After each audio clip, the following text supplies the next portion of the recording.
우리 같이 나 가진 재물 없으나 이 공평하신 하나님 찬양하면서 우리 두난노학교 시작하도록 하겠습니다. 같이 찬양하겠습니다.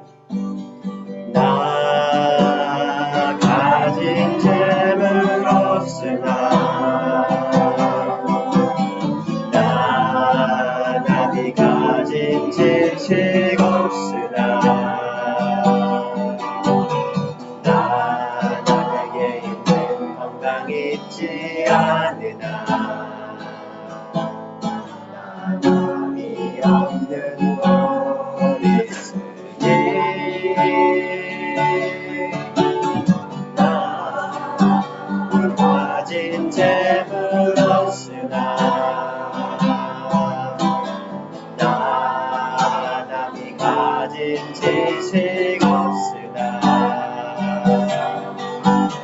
나 남에게 있는 건강 있지 않으나 나 남이 없는 것 있으니 나 남이 못 본 것을 보고 나 남이 못 본 것을 보았고 나 남이 듣지 못하는 음성 들었고 나 남이 받지 못한 사랑 받았고 나 남이 모르는 것 깨달았네.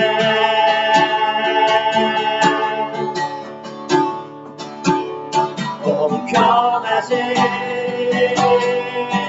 하나님이 나 남이 가진 건 나 없지만 공평하신 하나님이 나 남이 없는 것 같게 하소서.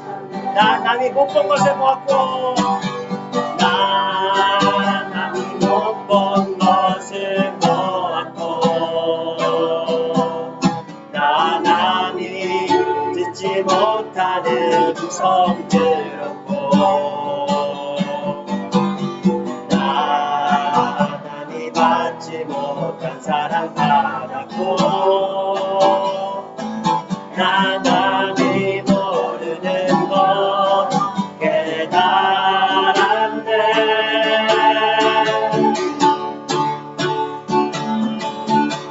공평하신 하나님이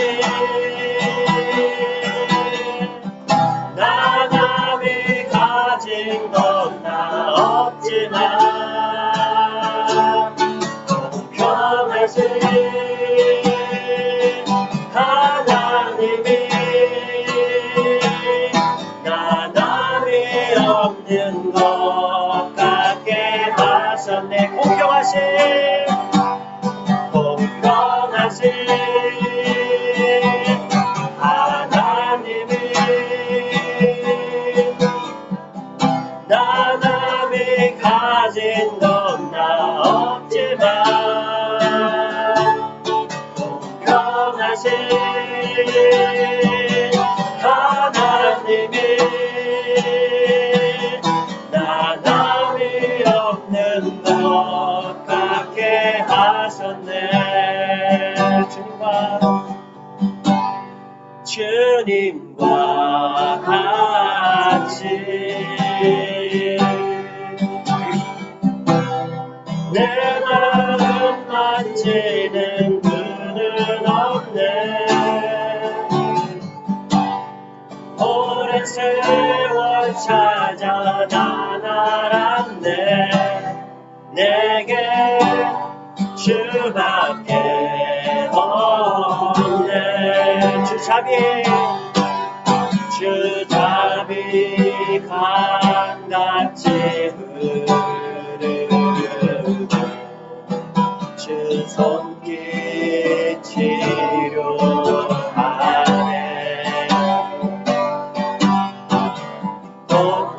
고통받는 자녀도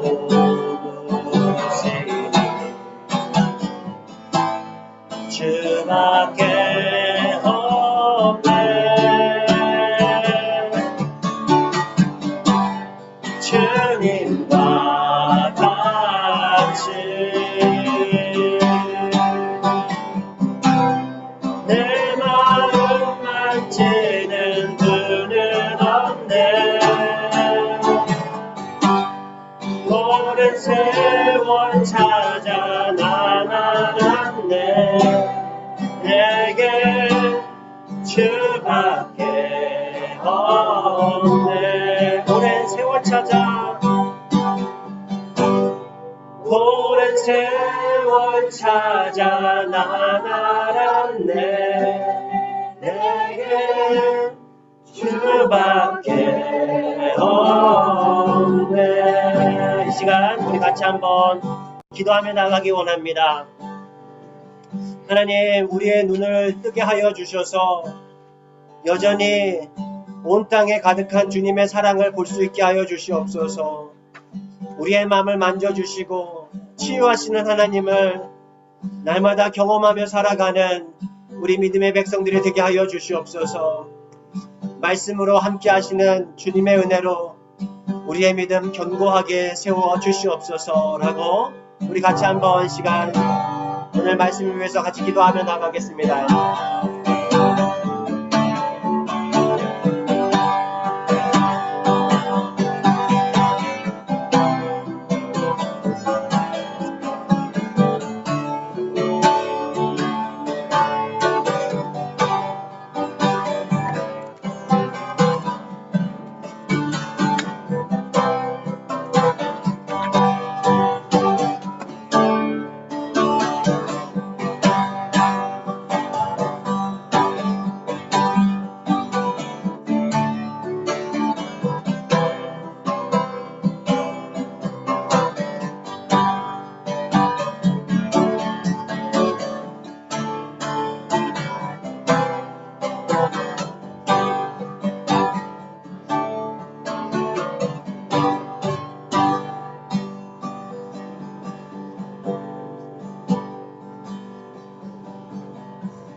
하나님 감사합니다.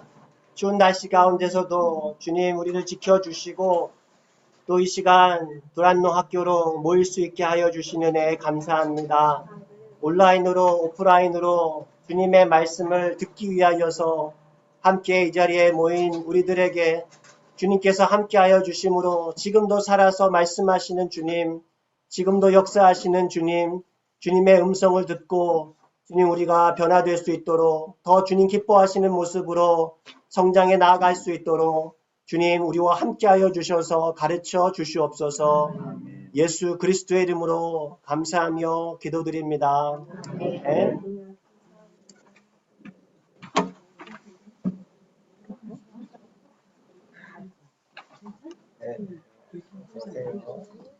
부흥하고 있어요. 지사님도 오셨네요. 네, 우리 오순희 집사님께서 처음 오셨는데 박수로 안녕하세요.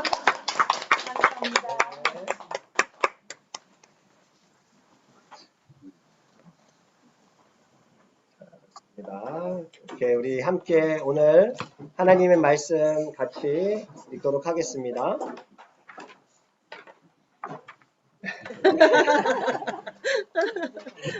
오늘 하나님의 말씀은 아모스 5장 21절에서 24절까지 말씀입니다.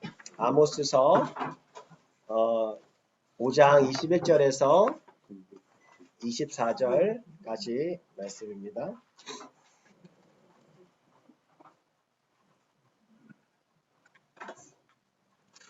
아모스서 5장 21절에서 24절까지 말씀 우리 같이 한 절씩 교독하도록 하겠습니다. 제가 먼저 읽겠습니다. 내가 너희 절기들을 미워하여 멸시하며 너희 성회들을 기뻐하지 아니하나니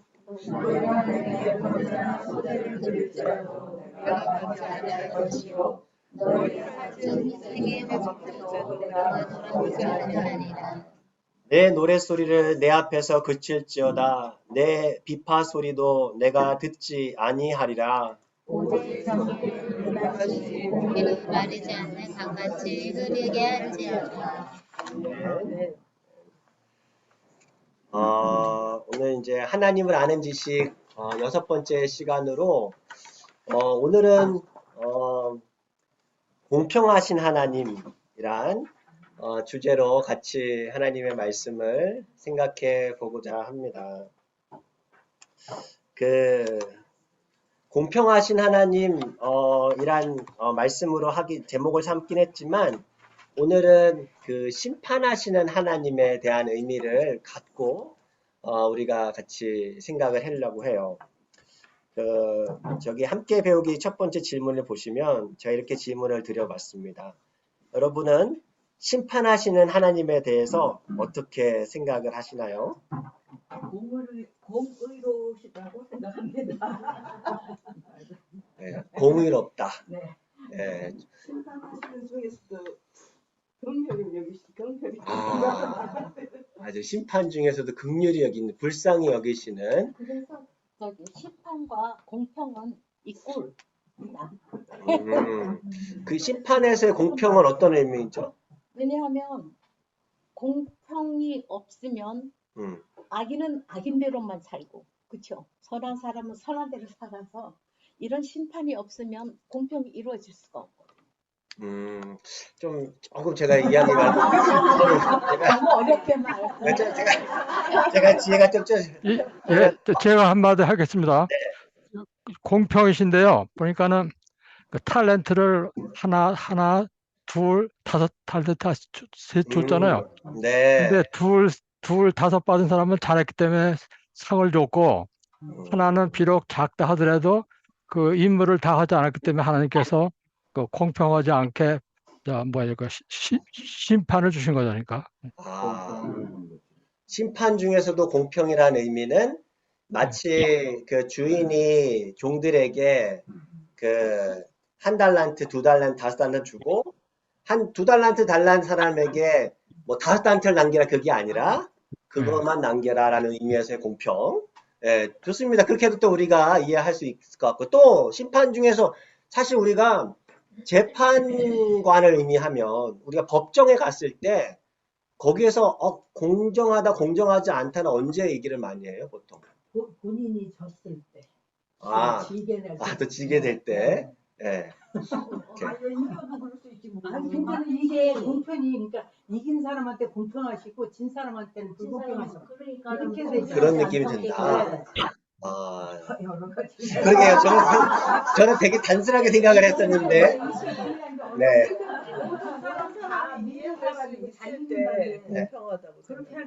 모든 사람이 이해할 수 있을 때.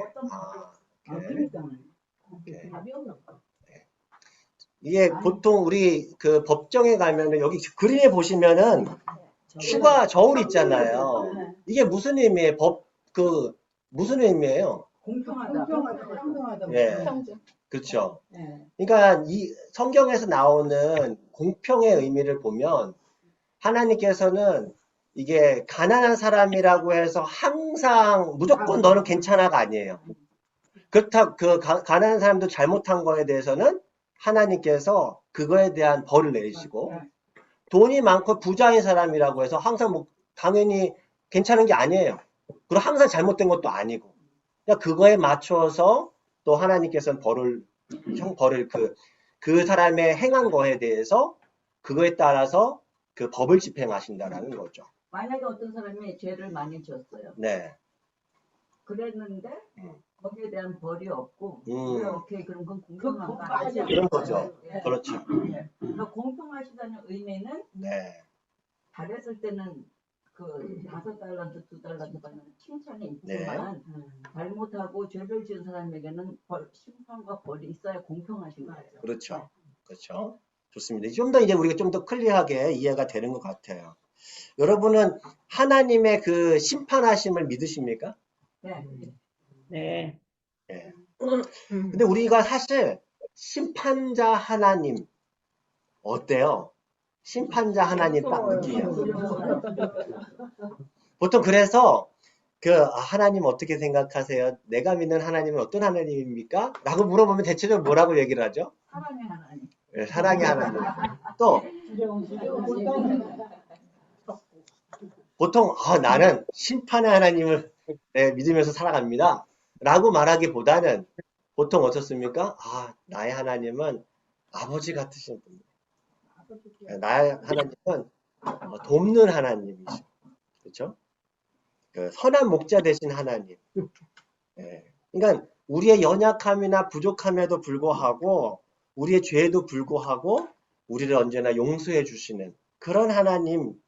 이런 하나님의 얘기 들으면 사실 우리가 마음이 이게 얼굴이 환해져요. 이렇게. 예. 그런데 하나님은 심판하시는 하나님이다 하잖아요. 분위기가 어떻게 돼요? 예. 갑자기 무거워집니다.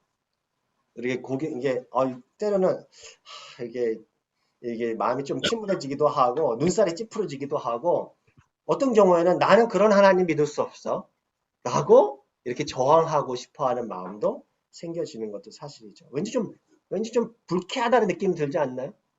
그런 거는 없으세요? 불쾌하다기보다 그냥 무서워요. 예, 무서운 뿐이죠. 사실 이게 어떤 죄, 어떤 법, 어떤 심판은 결국에는 죄와 관계되어 있기 때문에 죄에 대해서 지적하는 하나님을 사실 세상은 굉장히 많이 싫어하시죠. 사랑의 하나님이면 이너프 하지 왜 또 죄에 대해서 그래서 교회를 떠나는 경우도 종종 있습니다. 근데 사실 그러니까 우리가 그러한 분들에게 그러한 분들 관과하고 있는 사실이 하나 있는데 그건 뭐냐면 성경에서는요. 여러분 우리가 의식했는지 의식하지 않든지 성경은요. 하나님을 심판자로 자주 언급해요. 우리가 요즘에 매주동 읽고 있는데 그 창세기 출애굽기 읽고 있잖아요. 거기서만 봐도 굉장히 이제 그 심판자 하나님의 모습들이 아주 강하게 나타나는데 혹시 그렇게 느끼셨나요? 네. 그 창세기 보시면은요. 여기 제가 이제 보면은 성경에는요. 심판하신 하나님이 우리가 그 구약에 굉장히 두드러지게 많이 나타나죠. 그렇죠? 그 아브라함이 그 하나님의 죄로 가득한 소돔성을 멸하실 때 그 아브라함이 중보하면서 기도를 하죠. 그러니까 그때 뭐라고 하냐면 이렇게 얘기해요. 세상을 심판하시는 이가 공의를 행하실 것이 아니니까. 그러니까 아브라함도 알고 있었죠. 하나님은 그냥 다 괜찮아가 아니에요. 심판하시는 하나님이시라는 거예요. 그래서 성경의 믿음의 사람들은요. 하나같이 하나님을 심판하시는 하나님, 오직 재판장이신 하나님. 그러면서 이렇게 시편 기자들은 노래해요. 하나님이여 일어나서 세상을 심판하소서. 만민의 심판자이신 하나님 이렇게 이야기를 합니다. 구약에서 심판하시는 하나님이 가장 먼저 나타날 때가 언제였던 것 같아요? 선악과 먹었을 아니. 아담과 이브. 네, 그렇죠. 선악과 먹었을 때, 그렇죠. 선악과 먹었을 때 어떻게 하십니까? 예, 그거에 대해서 바로 법을 집행하시죠. 그렇죠? 에덴 동산에 쫓아내세요. 그리고 그들이 지상에서 살아가야 되는 그 삶을 저주하세요. 그게 심판하시는 거죠. 또 아까 그 다음에 나오는 데가 노아 시대 때. 노아 시대 타락한 인류를 뭘로? 물로 심판하시죠. 또 볼까요? 그 출애굽기 7장에 가면은 뭐가 나옵니까? 그 모세가 이제 그 바로한테 가서 이제 하나님께서 그 이집트 땅에 뭘 내리래요? 네, 그렇죠. 재앙을 내리면서 심판을 하죠. 또 뭐가 있죠? 출애굽기 32장에는 뭐가 나오는 줄 아세요? 그 금송아지. 금송아지. 예, 그렇죠? 그러니까는 근데 그게 좀 이것도 되게 가슴 아픈 일이죠. 모세가 40주 40야를 하나님 산에서 하나님 만나고 있을 때 아론을 통해서 이제 금송아지 만들죠. 그때 모세가 내려와서 화를 내죠. 그리고 집어 던져버리고 그때 또 누구를 세웁니까? 그러니까 거기서 하나님을 따를 자를 이제 부르거든요. 그때 누가 나오냐면은 레위 사람들이 있어요. 그 사람들이 뭐 합니까? 네, 되게 어떻게 보면 우리가 볼 때 이게 끔찍한 그런 일들이 일어나는 거예요. 그러니까 무슨 얘기냐면 하나님께서는 그 부분에서 되게 단호하게 심판하시는 것을 보여주고 있습니다. 그런 식으로 뭐 여호수아도 그렇고 사사기에도 그렇고 사사기 같은 경우는 되게 두드러지죠.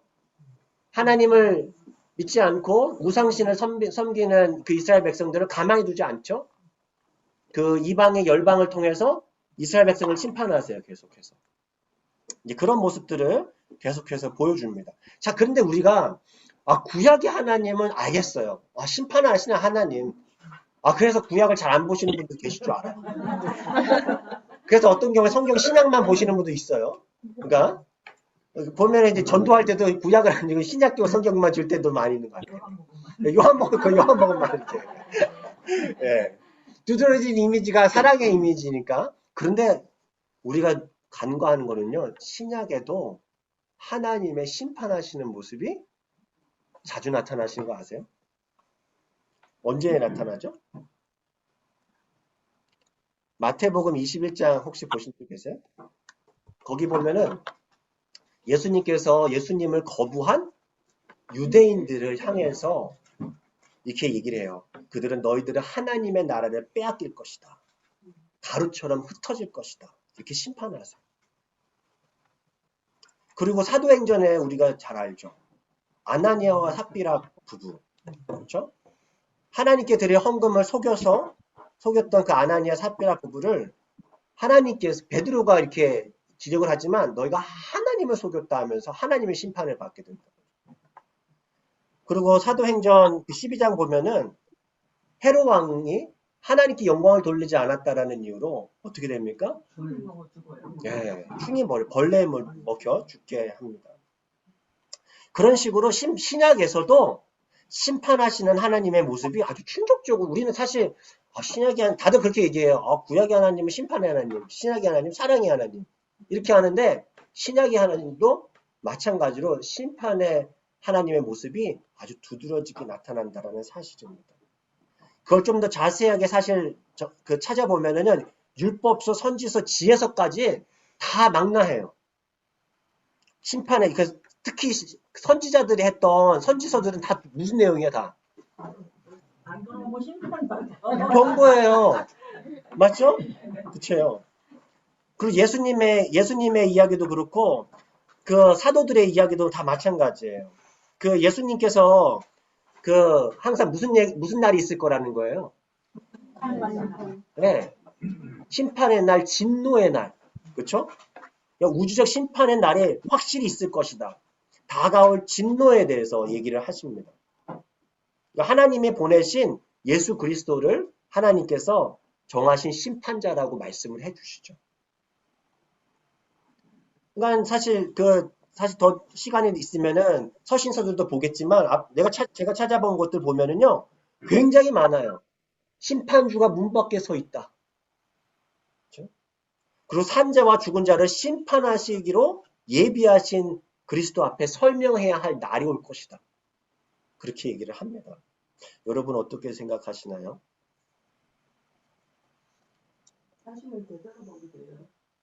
네, 자신을 되돌아보게 된다. 네, 그렇죠? 다시 한번 우리 자신을 다시 그 옷가지를 좀 더 여매매게 되고 내가 지금 나는 하나님의 사랑의 하나님을 믿고만 있었는데 심판하시는 하나님이 왠지 조금 그렇다. 좀 더 왠지 조심해야 될 것 같은 그런 느낌도 들기도 하죠. 사실. 성경의 하나님은요. 이렇게 치우치지 않으시는 것 같아요. 그렇죠? 그러니까 예수님은 세상의 구세주인 동시에 또 뭐예요? 세상의 심판자가 되심을 아는 것이 이 건강한 신앙 지식이라는 거죠. 사실 오늘 말씀에 이제 함께 나누고자 하는 그 핵심은 그래서 심판자이신 하나님이 도대체 그러면 우리에게 무엇을 가르쳐 주시는 것인가? 이제 그 부분을 우리가 조금 살펴보면 좋을 것 같아요. 심판자이신 하나님은요, 먼저 하나님은요, 권위와 지혜를 갖고 계신 분이심을 알려주십니다.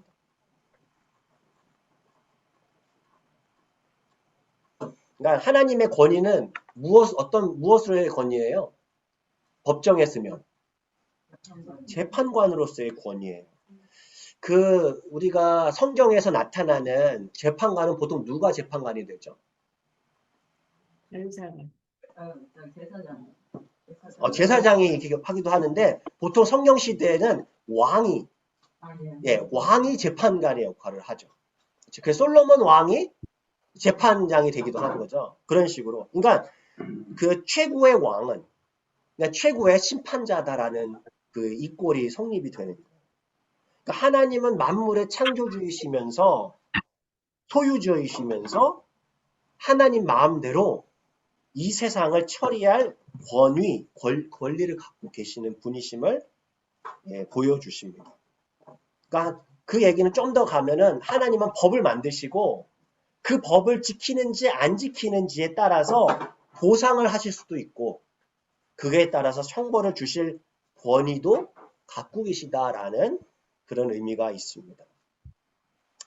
하나님의 또 그 권위만 있는 게 아니라 하나님의 또 뭐도 있다고요? 지혜도 있다는 거예요. 하나님의 지혜는 뭐예요? 결국에는. 재판장으로서 지혜인데 그러니까 재판장의 지혜가 필요합니까?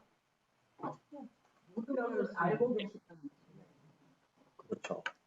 재판장에 있어서 가장 역할이 뭐예요? 사실 재판장이 법정에서 하는 역할이. 법에 대해 해박해야 돼요. 일단 법을 잘 알아야 돼요. 맞아요. 그리고 실제 그 케이스가 들어가면 어떻게 됩니까?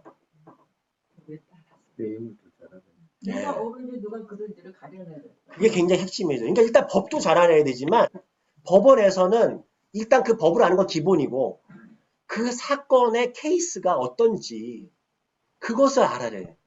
그래가지고 뭐 변호사를 이렇게 변호사 이야기도 듣고 또 여러 가지 그 증인도 얘기도 듣고 하면서 이게 진짜 어떤 사건이 있었는지 그 사람이 정말 잘했는지 길티인지 이노센트인지 이거를 구별해내야 되는 거잖아요. 그런 면에 있어서 하나님은 지혜 있다라는 거. 재판장으로서 지혜. 그러니까 무슨 말이에요? 하나님은요 사건의 진실이 어떤지 아셔요. 그렇죠? 누가 거짓말을 하는지 사건의 진상을 하나님은 지혜의 재판관이신 하나님은 이렇게 다 알고 계신다라는 거죠. 성경에는 그래서 하나님을 뭐라고 마음을 뭐 하신다고 나오죠? 감찰하신대요. 마음을.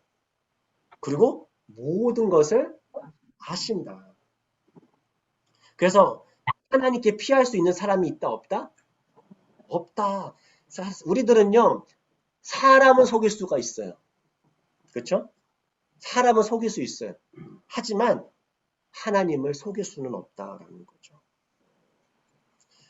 그러한 하나님은요, 그 겉으로 드러나는 것만이 아니라 우리 인간의 생각이나 은밀한 내면까지도 판단하신다는 거죠.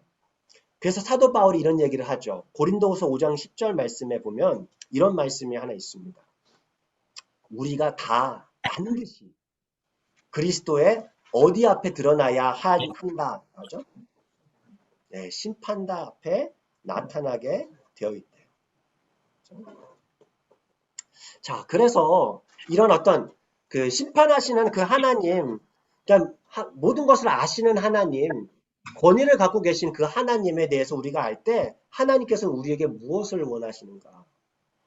저는 이렇게 두 가지로 한번 해봤는데 하나 첫 번째는 이거였어요. 판단하려고 하기보다 뭐 하라고요? 그것도 좀 사랑하라도 좋은데 성경의 말씀을 보면은 야고보서 말씀 보면은 너희가 서로 판단하려고 하지 마. 비방하려고 하지 마. 너희가 뭐 하라고 해요? 용서하라라고 얘기를 합니다. 우리 한번 그 부분은 같이 보면 좋을 것 같아요. 제가 야고보서 4장 11절, 12절 말씀인데요. 야고보서 4장 11절, 12절입니다. 야고보서 6장이 아니라 죄송해요. 이게 타이포인데 누가복음 6장이었어요. 장로님께 누가복음 한번 찾아봐 주세요. 누가복음 6장 37절. 여기 뽑은 거는 제가 다시 바꿨어요. 우리 장로님 알려주셔가지고.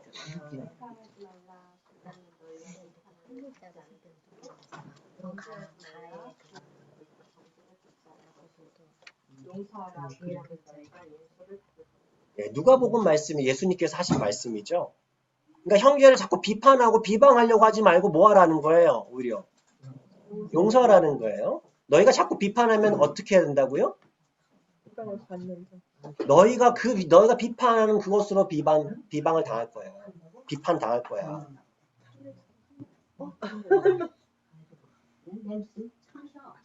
괜찮은 거죠? 어디가 뭐 이상 있는 건 아니고. 그거를 넘어서. 네, 오케이. 아니 그래서 아니야. 공물이 넘어서 한 사람 내려가서 도와줘야 되지 않아? 이렇게.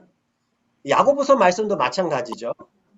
야고보서에서도 계속 서로 성제를 어떻게 하지 말라? 비방하지 말라. 그리고 형제를 비방하는 자나 형제를 뭐뭐하는 자는 판단하는 자는 율법을 비방하고 율법을 판단하는 것이로다. 내가 만일 율법을 판단하면 율법에 뭐가 아니요? 준행자가 아니요 뭐라고요? 재판관이에요. 4장 12절 말씀 한번 다 같이 읽겠습니다. 시작.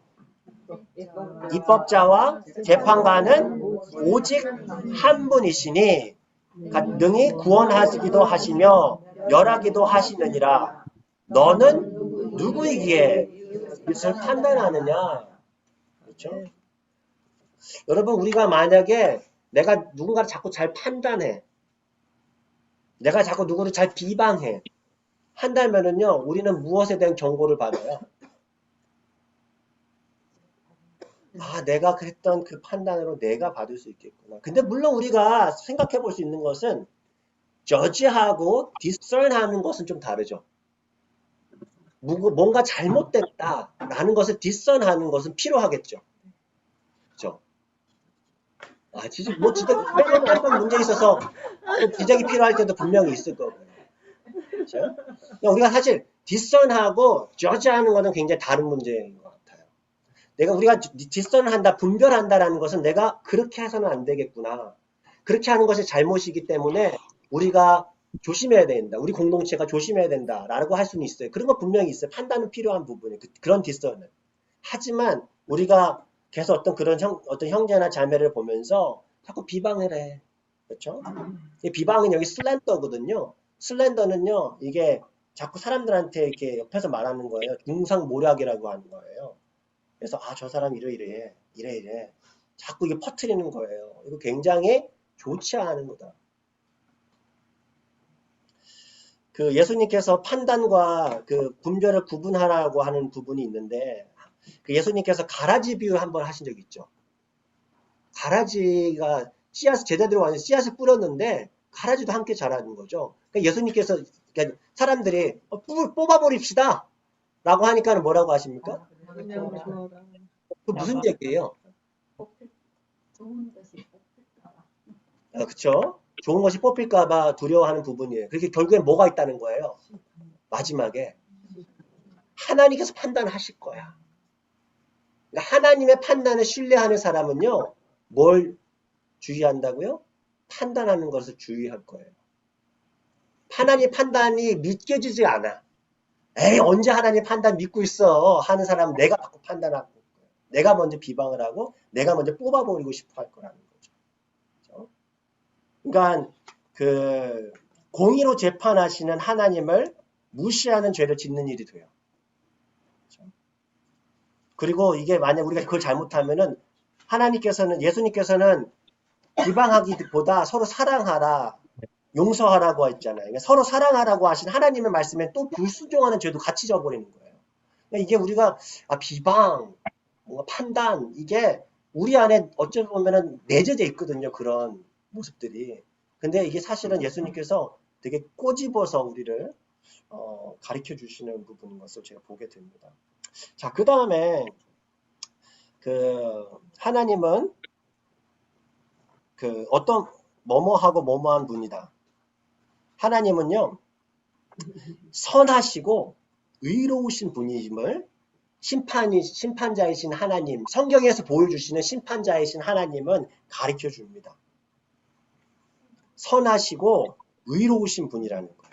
그러니까 우리 아까 얘기했잖아요. 심판 중에서도 긍휼을 기르시는 분. 그렇죠? 그리고 선하시다고 하는 것은 항상 뭐예요? 하나님이 하시는 일은 옳다는 거예요. 그렇죠? 악하지 않다, 옳다라는 거죠. 하나님은 뭘 사랑해요? 정의와 공의를 사랑하세요. 다른 사람을 학대하는 것을, 그런 행위를 혐오하세요. 하나님의 관심은 뭐예요? 의가 악을 이기는 거예요. 승리하는 것에 관심이 있어요. 그리고 이런 것을 무관심한 재판관을 아주 악하게 생각하세요. 의에 대해서, 공의에 대해서 막 난 관심 없어 하는 그런 재판관에서 악하게 생각하신다는 거죠. 예. 하나님의 공의가 뭘까요? 우리 아까 처음 시작할 때 잠깐 얘기했는데, 하나님의 공의, 하나님의 정의는 뭘까요? 아까 우리가 사실 이야기가 나오긴 했었어요. 하나님의 말씀대로 따르는 삶. 하나님의 말씀대로 따라가는 삶. 그 삶에는 뭐가 있다는 거예요? 그렇죠? 선한 행위에는 선으로 보답하겠다라는 거예요. 악한 행위에는 악으로 보답. 이게 정의라는 거예요. 아주 심플한 부분이에요. 그러니까 성경에 그런 부분들을 자주 이렇게 언급을 하는데, 예를 들면 하나님이 모든 사람을 무엇에 따라 심판하신대요? 그들의 행위에 따라서 심판하신대요. 예수님께서 다시 오실 때 무엇대로 갚으신대요? 사람의 행한 대로 갚으신대요. 그렇죠? 그러니까 이게 사도 바울도 그렇고 다른 서신서 저자들도 다 이렇게 얘기를 합니다. 그래서 목사님, 네, 제가 조금 생각하니까요. 예, 하나님이 우리 각자한테 주실 때는 그 탤런트를 다 각각 은사대로 주시잖아요. 네, 그러니까 우리가 생각하는 은사의 크기하고 하나님이 생각하는 은사의 크기 다른 것 같아요. 그러니까 우리 인간들은 전부 크고 많은 거를 하고 싶어 하잖아요. 네, 훌륭한 거를. 근데 하나님 보시면 그게 중요한 게 아니라 그 음, 자기대로 맡은 하나님이 주신 그 은사를 그걸 어떻게 다 아주 이렇게 충성스럽게 하나님께 바치느냐. 이제 그런 행동을 하기 때문에 그래서 저도 요새 생각하는 건 뭔가 하면 너무 훌륭한 사람이 되려고 하는 것보다는 네, 나한테 주신 그 탤런트대로 살 수 있으면은 제일 행복하다 그런 생각이 들었어요. 네, 네. 그러니까 뭐 마태복음의 그 달란트 비유의 말씀을 이제 지금 토대로 이제 말씀하시는 것 같아요. 그러니까 하나님께서 우리 기대하시는 것이 뭐냐? 그러니까 2달란트의 어떤 그걸 받았다면은 5달란트를 남기거나 뭐 그러니까 더 큰 것들을 그걸 생각하려고 하지 말고 나에게 주신 그 2달란트대로 살아가는 것. 예, 좋습니다. 근데 왜 우리는요, 하나님을 심판자로 생각하는 것을 꺼려 할까요? 왜 우리 삶은 지은 죄가 많아. 알고 있는 지은 죄가 많아. 지은 죄가 많아서. 그것은 솔직한 마음이요. 그래서 맞아요. 또 다른 분은, 나는 하나님의 심판자예요. 나는 싫으래요. 받아들이고 싶지 않아요. 우리가 원튼 원하지 않든 어쩔 수 없지만. 제가 받아들이고 싶지 않아도 심판을 하시거나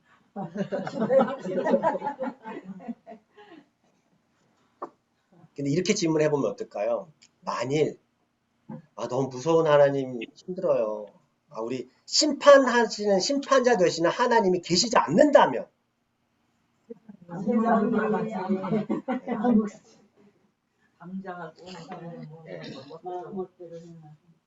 그러니까 하나님이 계시는데 심판을 안 하시는 하나님이래요. 그렇다면 이 부분도 사실은 하나님 되심이 불가능하다는 거예요. 이해가 되시나요, 그게? 네. 하나님은 완전한 도덕적이고 완전한 선하신 하나님이 되셔야 되잖아요. 그런데 예를 들어서 이렇게 생각해 볼 수가 있어요. 어떤 우리가 흔히 생각해서 악하다는 인간 있죠.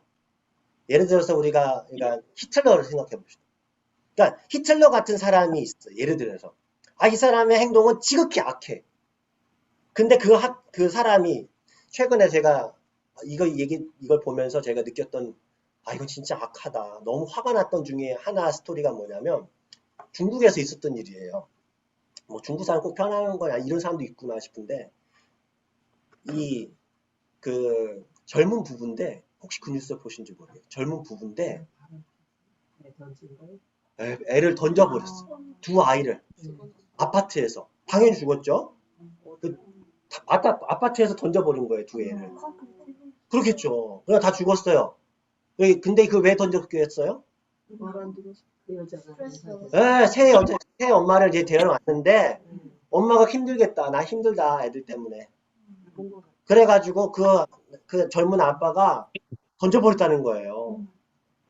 하나님 그러네. 둘이에요, 둘. 제가 그거 보면서 아니 어떻게 이럴 수가 있는가. 근데 그게 결국에는 사형 선고를 내렸다 하더라고요. 그걸 사형 선고를 내렸던 그 기사를 보면서 댓글에 50만 명이, 중국 인원이 많으니까 50만 명이가 좋아요를 눌렀다는 얘기를 이제 뉴스에서 했어요. 이런 거예요. 만약에 어떤 악한 사람들이 근데 그런 악한 사람들과 하나님의 말씀대로 살려고 했던 하나님의 백성과 하나님이 만약에 그건 구분하지 않는 하나님이라면 그건 정의로우신 하나님이시냐라는 거예요. 그렇죠? 도덕적인 완전체이신 하나님이 되실 수가 없다라는 거예요. 이해가 되시죠? 왜 하나님이 심판하시는 하나님이 되셔야 되는지에 대해서 우리가 이야기를 나누고 있는 부분이에요. 세상을 심판하지 않는다면요, 하나님은요, 도덕적인 무관심을 보여주시는 하나님이실 수밖에 없어요. 그냥 마음대로 살아가도 돼. 어차피 심판은 없어. 네, 무관심하게 살아가는 거죠. 그거에 대해서 사람들이 마음대로 살든 상관없잖아요. 그렇죠? 그러니까 하나님은 그렇지 않다. 정의 하나님이고 완전한 도덕적인 존재이고 옳고 그름의 문제에 대해서 무관심 않으시다라고 하는 최종적 근거가 뭐냐? 이것은 사랑의 하나님의 의미에서 심판의 하나님이 되신다고 하는, 내가 심판이 하나님이 되겠다고 약속하시는 그 말씀에 있다는 거예요. 그 심판자 하나님이 그래서 굉장히 중요하구나라는 것을 우리가 다시 한번 생각해 보게 됩니다. 그래서 하나님의 심판자 되시면요, 우리가 어떻게 살아가게 되는가? 결국에는 아까 말씀하신 것처럼 하나님을 기뻐하시는 삶을 살게 하는데 구체적으로 이런 부분이에요. 썩어질 것이 아니라 영원한 것을 거두기 위해 힘쓰는 인생을 살 거라는 거예요. 여러분 한번 생각해 보세요. 이 세상에 그냥 내가 흘러가는 대로 내가 어떤 나의 욕망대로 그냥 살았어요.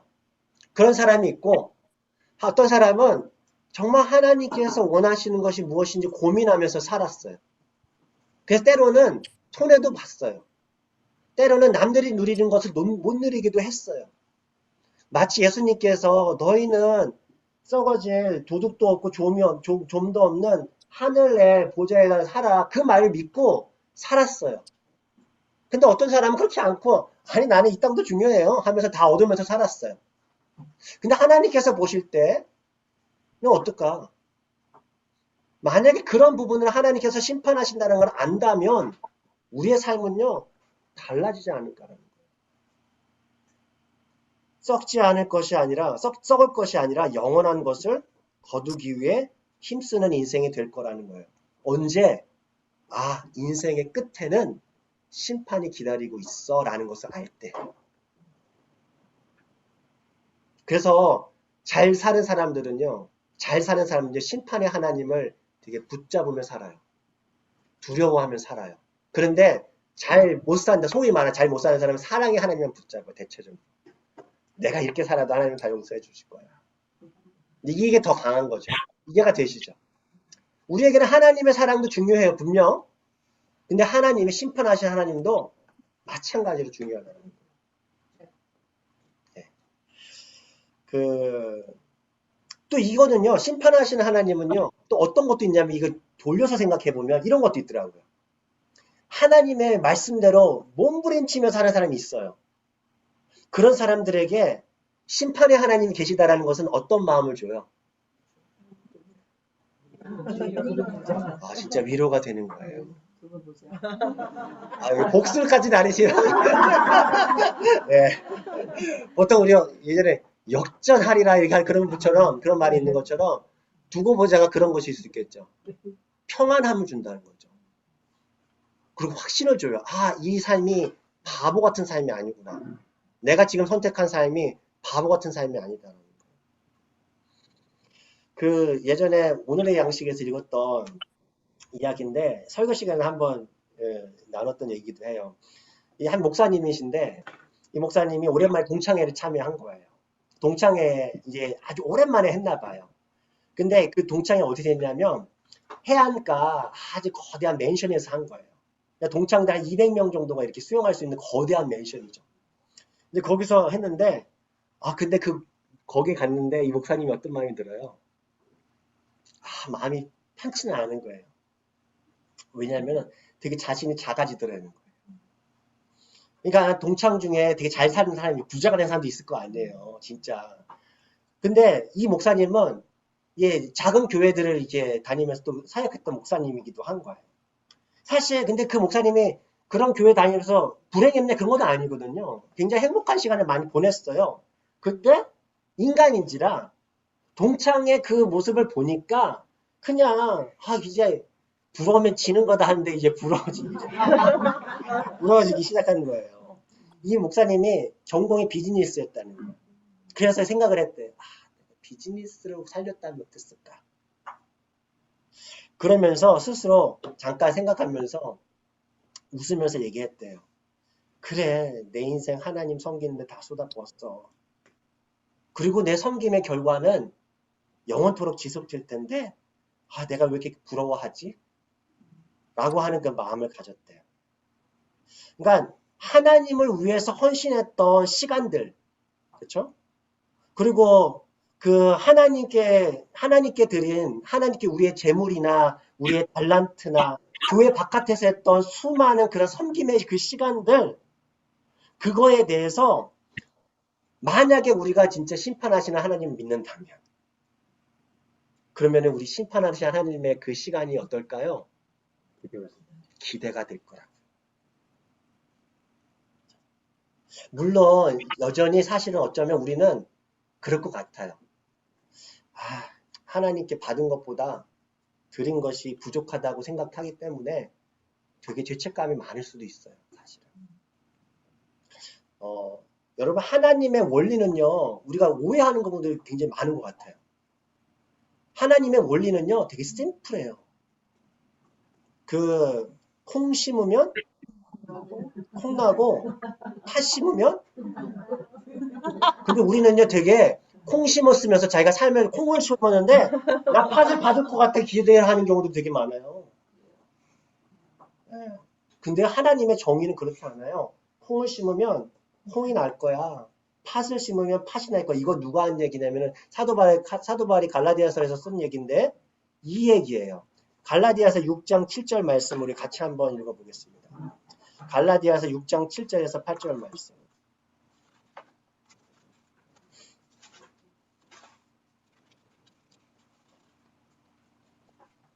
갈라디아서 6장 7절에서 8절까지 말씀.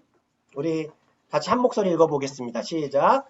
스스로 속이지 말라. 하나님은 업신여김을 받지 아니하나니 사람이 무엇으로 심든지 그대로 거두리라.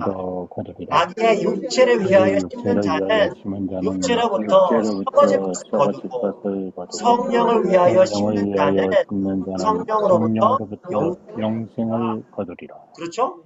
콩 심은데 콩 나고 팥 심은데 팥 나는 거 맞죠?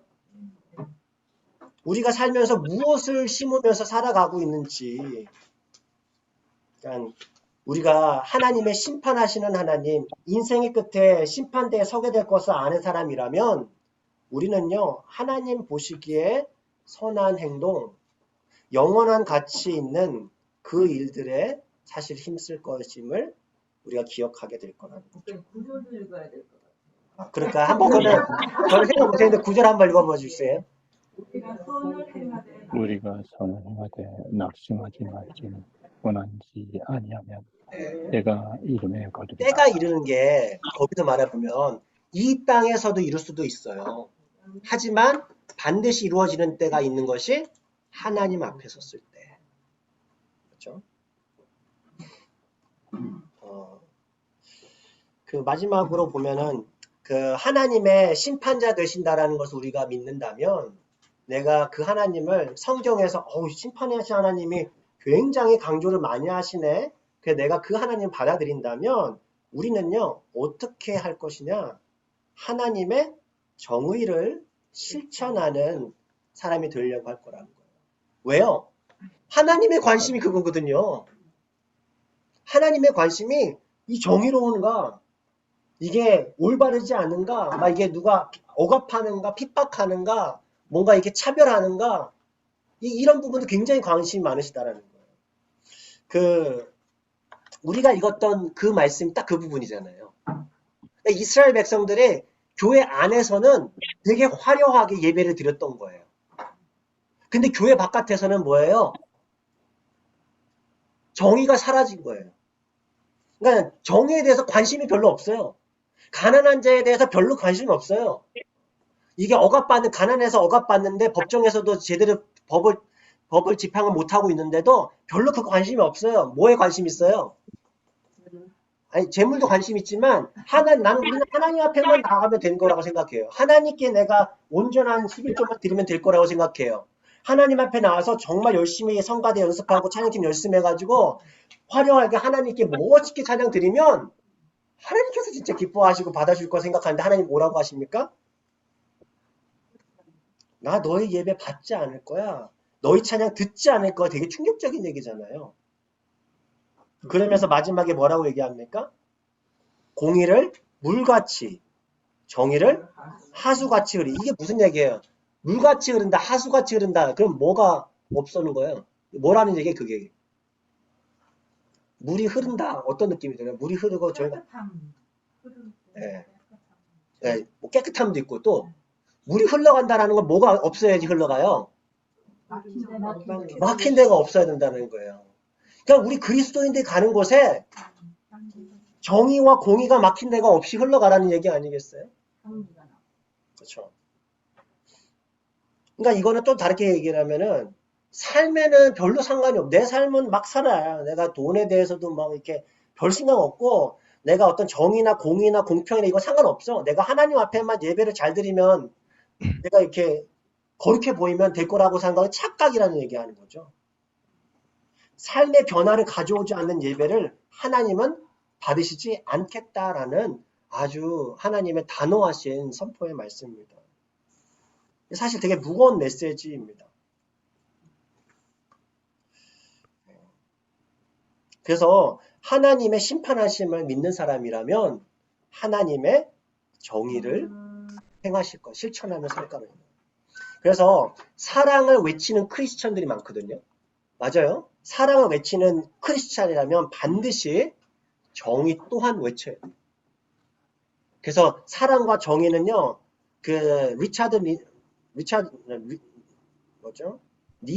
리버가 그런 얘기를 해요. 사랑과 정의는 근사치라는 얘기를 해요. 그거는요, 가깝다라는 거예요, 아주. 이게 가장 가깝다라는 거예요. 그러니까 우리는 사랑만 외치면 안 돼요, 절대. 정의도 외쳐야 된다라는 거예요. 그걸 누가 예수님께서 가르쳐 주시죠. 예수님께서 마태복음 2장 25장에 죄송해요. 여기 마지막에 제가 사도행전 25장이 아니라 마태복음 25장인데 거기에 보면 우리가 잘 아는 말씀 있죠. 임금이 다시 오셔서 심판해가지고 뭘 구분해요? 양과 염소를 구분하죠. 양에 있던 사람들은 뭐를 잘했대요? 감옥에 갇혔을 때 찾아보고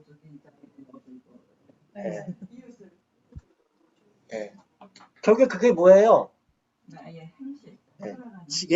지극히 작은 자에게 행한 일들인 거죠. 그러니까 거기에 보면은요, 어떤 정의에 대한 문제가 되게 강하다. 그런 부분들이에요. 그러니까 우리가 하나님께서 다시 예수님께서 다시 재림하셨을 때 우리에게 행한 대로 내가 판단할 것이다라고 할 때 우리의 그런 삶의 행함은 무엇이 되어야 될까? 우리가 자꾸 질문을 던져봐야 돼요. 나는 누군가를 사랑을 해줬는데요. 사랑을 해줬는데 나는 어떤 정의에 대한 부분에서 내가 안 했어요. 우리가 다시 그것도 맞춰가야 되는 부분. 예.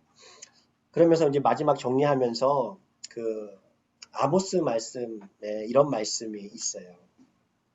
아모스 4장 12절 말씀에 이스라엘 백성을 향해서 하시는 이제 선지자를 통하는 말씀인데 한번 그 아모스 4장 12절 말씀 뒷부분 이스라엘아 하는 그 부분만 읽어봐 주시겠어요? 시작. 이스라엘아 내 하나님 만나기를 준비하라. 뭐 하라고요? 만나기를 준비하라. 누구 만나기를? 하나님. 나는 살면서 하나님 만날 그 날을 준비하며 살라는 거예요. 근데 이거는요, 그 사도들이 전한 말씀에도 똑같이 나와요. 사도행전 17장 보면은요, 17장 31절 보면은요, 이렇게 얘기를 합니다. 이는 정하신 사람으로 하여금 천하를 공의로 심판한 날을 작정하시고, 천하를 공의로 심판할 날을 작정하셨대요. 그러니까 우리는 이거를 신약적인 사고로 바꾸면은 우리는 뭐예요? 우리는요, 부활하신 예수님을 만나기를 예비하라. 그렇죠? 부활하신 예수님, 심판자로 다시 오실 그 예수님 만나기를 준비하며 살라는 얘기예요.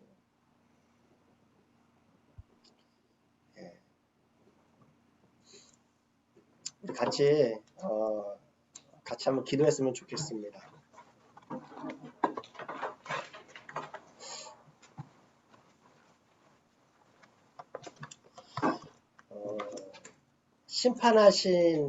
심판하시는 그 하나님 앞에 선다라는 것은 우리를 두렵게 하고 떨리게 만드는 일이 아닐 수가 없습니다. 우리 예수님은 구세주 예수님이시면서 심판자 예수님이심을 우리가 고백합니다. 이 시간 우리 기도하실 때 주님, 우리는 주님이 더 필요합니다. 우리의 연약함에도 불구하고 우리를 불쌍히 여기시는 예수님이 필요합니다.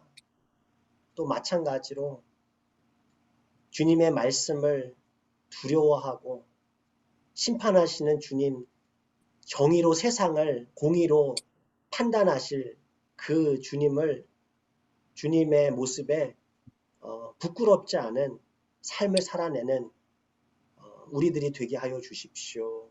라고 우리 이 시간 조용히 기도하면 좋겠습니다. 기도하겠습니다.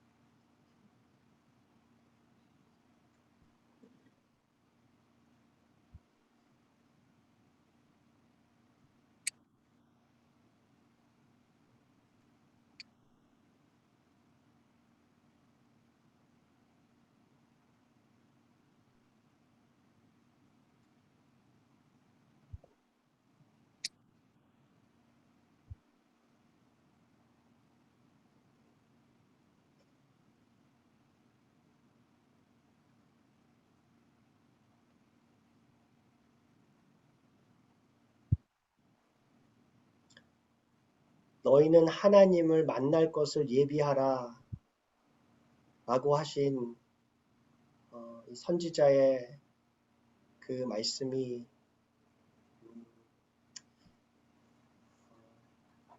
우리를 더욱더 두렵고 떨리게 만드는 것 같습니다.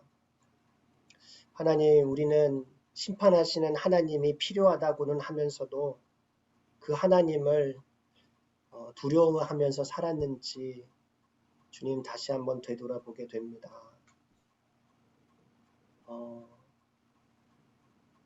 2000년 전 베들레헴 말구유에 오신 아기 예수로 오신 주님께서 이제 다시 오실 때는 심판주로 오실 텐데 하나님 그 날을 기다리며 우리가 그 날을 기대하며 살아가고 있는지, 그 날이 다음에 오기를 바라며 먼 미래에 오길 바라며 그렇게 살고 있는지 하나님 다시 한번 되돌아보게 됩니다. 하나님,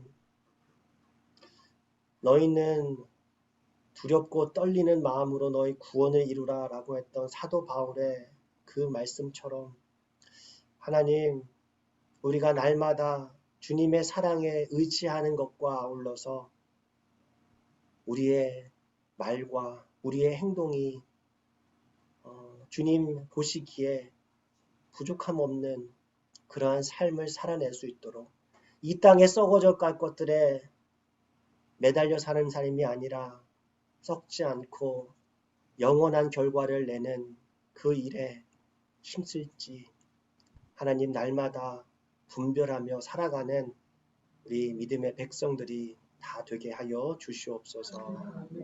예수 그리스도의 이름으로 기도드립니다.